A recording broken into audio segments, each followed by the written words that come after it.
प्रभु आकर लाज बचा ले बेगा मोर भाई, मोहन भैरे सभा दरबार में गा मोर भाई, प्रभु आकर लाज बचा ले बेगा मोर भाई।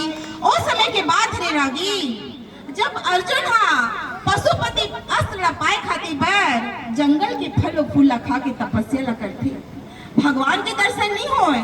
अर्जुन सोचते लागत है फल फूल खात हूँ, एकरे कारण मोर भोले बाबा प्रसन्न नहीं होते।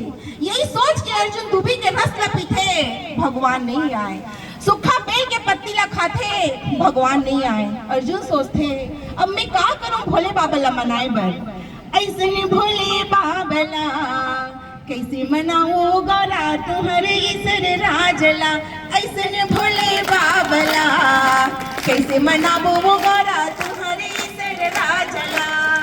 भंग धतूरा की धुनी रमाए नाचे औ नचाए, भंग धतूरा की धुनी रमाए नाचे औ नचाए, डम डम डमरू बाजला कैसे मनाओ गौरा तुम्हारे ईश्वर राजला, डम डम डमरू बाजला कैसे मनाओ गौरा तुम्हारे ईश्वर राजला।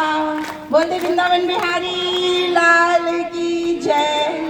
बोला बतात हुए बहुत हर्ष होवत हवे कि आप मन के दाऊ मंदरा जी सम्मान 1 तारीख के मोरो जन्मदिन हरे, तो आप अपन जन्मदिन के अवसर पर आप मन ला दाऊ मंदरा जी के सम्मान में मैं प्रोग्राम प्रस्तुति करे बना हूँ देव दीदी के संयोजन से। तो आप मन मोला अभी तो मैं हर ड्रेस में हूँ, ड्रेस के कुछ नियम कानून होते, तो आप मन मोले जैसे तीजन दीदी देखो ना हाथ में तमुरा लेके पनवानी करत, तो आप मन से जरूर मुलाकात होगी 1 अप्रैल के। तो आप मन मोला अपन प्यार आशीर्वाद दे पर जरूर आहू। और अंतिम शब्द के साथ अपन वाणी ला विराम देना चाहता। ना पूछो मेरी मंजिल कहाँ है, ना पूछो मेरी मंजिल कहाँ है, अभी तो मैंने चलने का इरादा किया है। ना हारेंगे हौसला उम्र भर, ना हारेंगे हौसला उम्र भर, हमने किसी और से नहीं खुद से ये वादा किया है। जय हिंद, जय भारत, जय छत्तीसगढ़, बोलो भक्त कर्मा माता की जय। Thank you so much.